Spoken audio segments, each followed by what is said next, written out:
Handloom saris అనగానే గుర్తుకొచ్చేవి Savitri handlooms. ఇప్పుడు Jubilee hills లో గొప్ప ప్రారంభం. బేసిక్ గా చాలా మందికి ఎప్పటి నుంచో పొలిటికల్ ఫ్యామిలీ ఉంటే, అంటే పొలిటికల్ గా బ్యాక్గ్రౌండ్ ఉన్న ఫ్యామిలీ ఉంటే వాళ్ళ పిల్లల తరాలకి పాలిటిక్స్ లో ఏలేయాలని, ఎమ్మెల్యేలు అయిపోవాలి, మినిస్టర్లు అవ్వాలి, అసలు పాలిటిక్స్ మొత్తం మనం రూల్ చేయాలి అనే ఆశ చాలా ఉంటుందట. కానీ కొంతమందిని అడిగితే నాకు చెప్పింది ఏంటంటే, మీకు అసలు పాలిటిక్సే ఇష్టం లేదు, దాంట్లోకి వెళ్ళాలన్న ఉద్దేశం కూడా మీలో లేకుండే అన్న మాట నేను విన్నా. ఇది నిజమా? నిజం.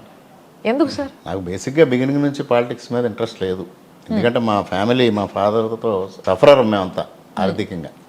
ఆయన అలాగ ఆస్తులు అమ్ముకుంటూ రాజకీయం చేశారు. అది ఎంతకాలం ఇలా కంటిన్యూ చేస్తాము, అందువల్ల రాజకీయాలు ఆయనతో విరమించాలి అని అనుకున్నాను.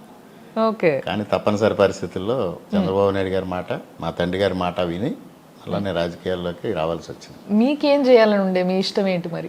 నాకు ఒరిజినల్గా నేను డాక్టర్ అనుకున్నా, కానీ పరిస్థితుల ప్రభావంతో ఇంజనీర్ అయ్యా. తర్వాత మంచి వ్యాపారవేత్త అవ్వాలి అనుకున్నా, కానీ రాజకీయాల్లోకి. ప్రస్తుతం ఉన్న బిజినెసెస్ ఏంటి మీకు?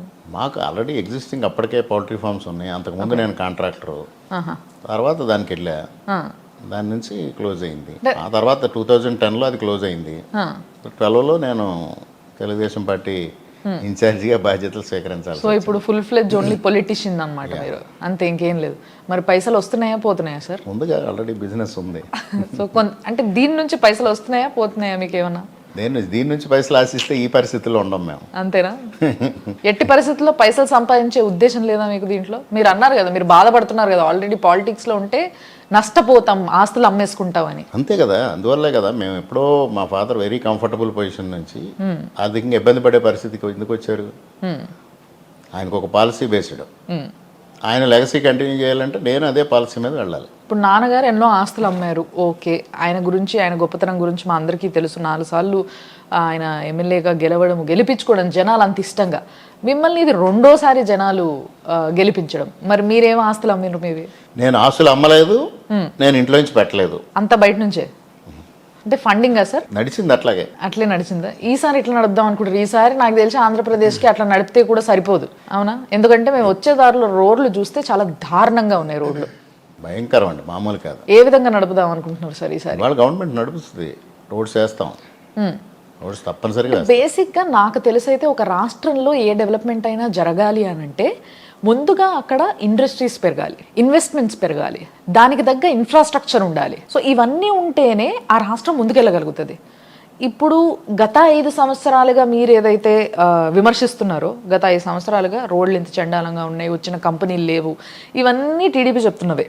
సో ఇవన్నీ లేనప్పుడు మరి ఇప్పుడున్న ప్లాన్ ఏంటి? మీరు ఏ విధంగా నడపాలనుకుంటున్నారు ఈ రాష్ట్రాన్ని? మీరు ఇందాక భారతీయ జనతా పార్టీ ఇది రిలేషన్ ఎలా ఉందనే ప్రశ్నకి ఎక్కడ సమాధానం దొరుకుతుంది? ఓకే. ఎందుకంటే ఇవాళ చంద్రబాబు నాయుడు గారు కూడా భారతీయ జనతా పార్టీతో కూటమిగా వెళ్ళాలి, పవన్ కళ్యాణ్ గారు కానీ అందరూ ఆలోచన చేసింది ఏంటంటే, తప్పనిసరిగా ఇవాళ ఉన్న ఆర్థిక పరిస్థితుల్లో కేంద్ర ప్రభుత్వ సహకారం రాష్ట్ర ప్రభుత్వానికి very very very essential. Okay. కేంద్ర ప్రభుత్వ సహకారం లేకుండా ఇవాళ రాష్ట్ర ప్రభుత్వం నడిచే పరిస్థితి లేదు. దానికి ఎగ్జాంపుల్ ఇవాళ బడ్జెట్లో కూడా దాదాపుగా గతంలో ఎప్పుడూ లేనంత ప్రయోజనం ఇవాళ చేకూరింది. దాదాపు 50,000 కోట్ల రూపాయల ప్రయోజనం ఇవాళ చేకూరింది. అది ఇప్పుడు ఇవాళ మెయిన్ సోర్స్. ఇవాళ కేంద్ర ప్రభుత్వం సహకరించాలి, ఇన్ఫ్రాస్ట్రక్చర్ డెవలప్ చేయాలి, ఒక పక్క అమరావతిని డెవలప్ చేయాలి, పోలవరాన్ని చేయాలి. చేసినప్పుడు డెఫినెట్గా ఎకనామికల్గా గ్రో అవుతుంది ఆంధ్రప్రదేశ్. ఓకే. ముఖ్యంగా కోనసీమలో పంటలు, పొలాలు ఇవి ఎక్కువ. అంటే వీళ్ళంతా కూడా రైతన్నలు బాగా బ్రతికే ప్రాంతం ఇది. సో ఇక్కడంతా కూడా మనకి రైస్ ఎక్కువగా పండుతూ ఉంటుంది, రైట్? వరి. సో వరి బాగా పండించే ప్రాంతంలో ఇంతకు ముందు అంటే చాలాసార్లు కొంతమంది చెప్పినప్పుడు విన్నది ఏంటి అని అంటే, టీడీపీ కానీ బీజేపీ వాళ్ళు కానీ ఎవరైనా కానీ కూటమిలో ఉన్న మీ అందరూ కూడా చెప్పింది ఏంటి అని అంటే, ఇక్కడ రైతులు, ముఖ్యంగా వరి రైతులు బాగా నష్టపోయినరు. ఏ ఒక్క నేత కూడా వాళ్ళని పట్టించుకున్నది లేదు, రైతు భరోసాను పెట్టడమే తప్పితే పేరుకే అన్నమాట నేను విన్నా. సో మరి ఇప్పుడు వరకు వాళ్ళు ఫేస్ చేసిన కష్టం ఏంటి? దాన్ని ఏ విధంగా మీరు దాన్ని నిర్మూలించబోతున్నారు? దానికి మొట్టమొదటి ఎగ్జాంపుల్, రైతుకి ధాన్యం బకాయిలు 84,000 మంది రైతులకి ఆంధ్రప్రదేశ్ వ్యాప్తంగా 1647 కోట్లు బకాయిలు ఉన్నాయి గత 8 మాసాలుగా. కూటమి ప్రభుత్వం రాగానే జూలై 5వ తారీఖున మొట్టమొదటి విడతగా కేంద్ర ప్రభుత్వ సహకారంతో నాబార్డు నుంచి తీసుకుని 1000 కోట్ల రూపాయలు పే చేయడం జరిగింది. మరలా రెండో విడత వారం రోజుల క్రితం మిగిలిన 647 కోట్లు పే చేయడం జరిగింది. ఫస్ట్ రిలీఫ్ వరి రైతులకు ఇచ్చిన రిలీఫ్ అది.